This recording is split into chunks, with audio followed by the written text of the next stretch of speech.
So today we're going to look at 3 myths of leadership, and the first myth being leaders are born, not made. More often than not, this myth actually stops young people from moving forward in their career as leaders. So there are a few points that I wanted to touch on for this particular myth, and the first one is that leaders are born.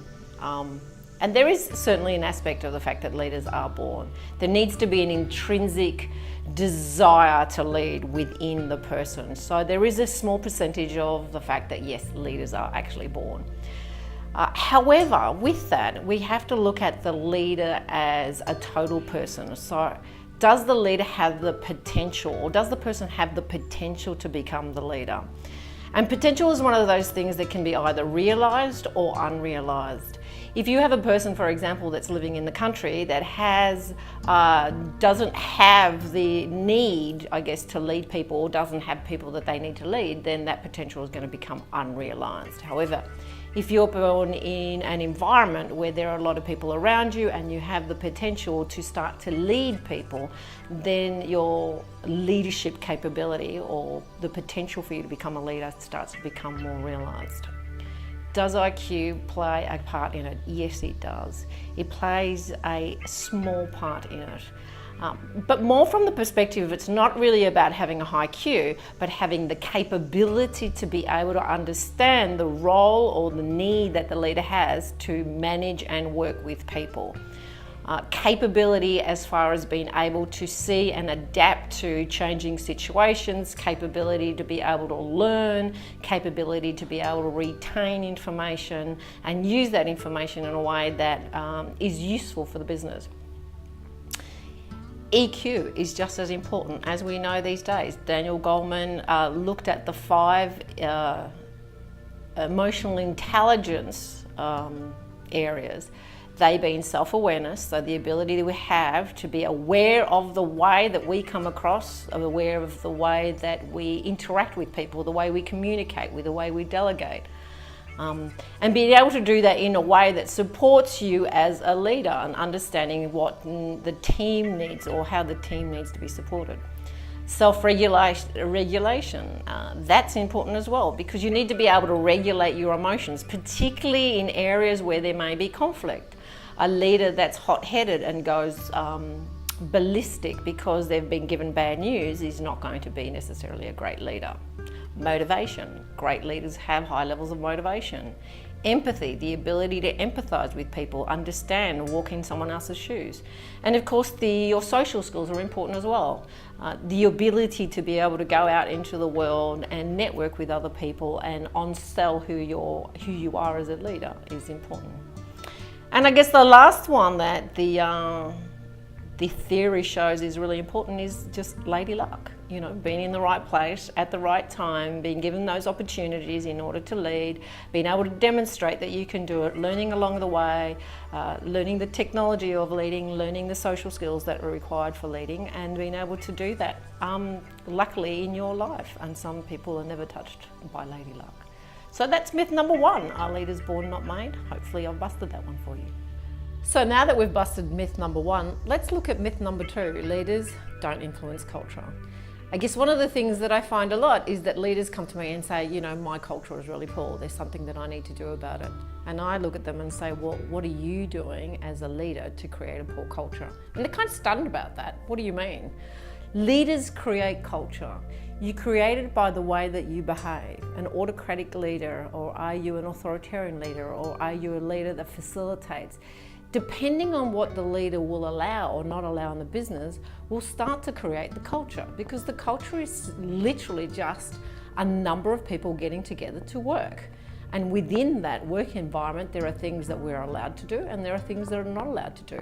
So the leader sets the example of the things that are okay for us to do in this business, say in this business, act in this business, behave in this business, and those things that are not okay to do. And that starts to set a culture of things that kind of an understanding of what is allowed or not allowed to be done in this business. So leader behaviour is one of them. You know, systems are another one. Poor quality systems that create a lot of stress, that people have to work around, starts to create culture. For example, if the CEO talks about his business being one that we work together as a team, but the systems are not set up for teamwork, then there's an incongruency in there, and people will, on an unconscious level, understand that there's an incongruency there, and they will have to work around that. So it kind of starts to create a culture that is not what is being said. Congruent systems create a culture that is positive, that is healthy. And the CEO or the person in charge of the business is the person who creates those systems or allows those systems to permeate. Lastly, symbols. The symbols of the business, you know, the artifacts that make us who we are, our uniforms, the cleanliness of the business and so on.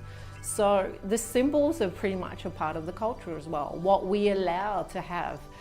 Do we have birthdays, cakes when people have birthdays, or don't we have birthday cakes? All those things start to create a culture, one that is inclusive or one that's exclusive, one that has a need to be of a certain type, so everyone sort of becomes that, or one that allows for a multicultural sort of environment. So leaders do influence culture, and leaders influence culture more than they understand. And so as far as a leader is concerned, they need to understand what it is that they do or don't do that create the sort of culture that is within their business. And so when we talk about culture, particularly poor culture, the first place we need to look at is the leader. So lastly, let's have a look at myth number 3. Once the leader is at the top of the organisation, they don't need feedback. And this is an interesting one, because you would find that most leaders, it doesn't matter where you are within the organisation, would require some sort of feedback in order to keep them on track.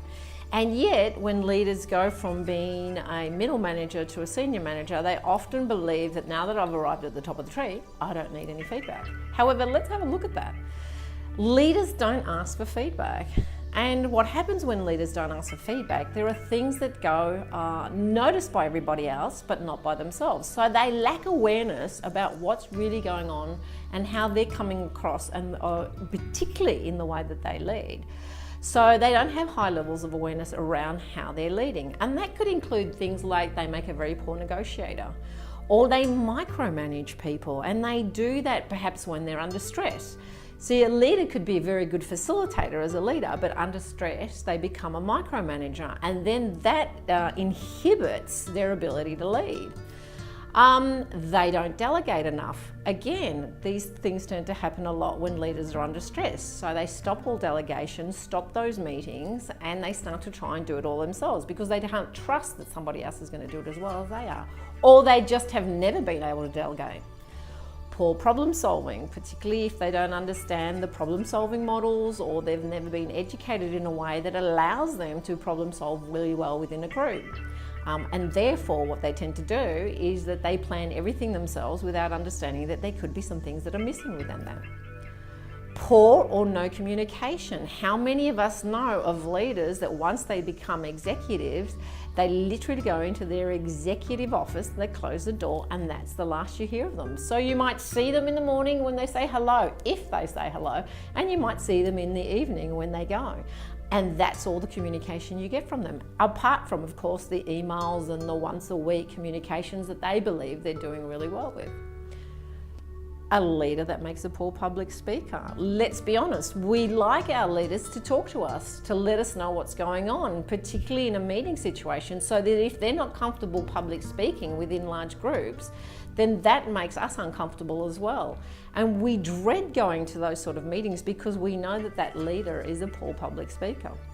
And then finally, the last one, a leader that just can't run meetings. A leader that can't run meetings is not effective, and they lose a lot of capability within those within the meeting framework. So there are a few of the things that leaders can become totally unconscious or unaware about unless they get feedback. And so annual feedback for a leader is, I would say, is an absolute. You know, either do your 360s or get someone to come in and run some leadership programs so that the leaders can get some feedback about how they're behaving, how they're tracking, how well they're going, how they're negotiating, how they're communicating. So that's the last myth, that leaders at that top level, they just don't need feedback.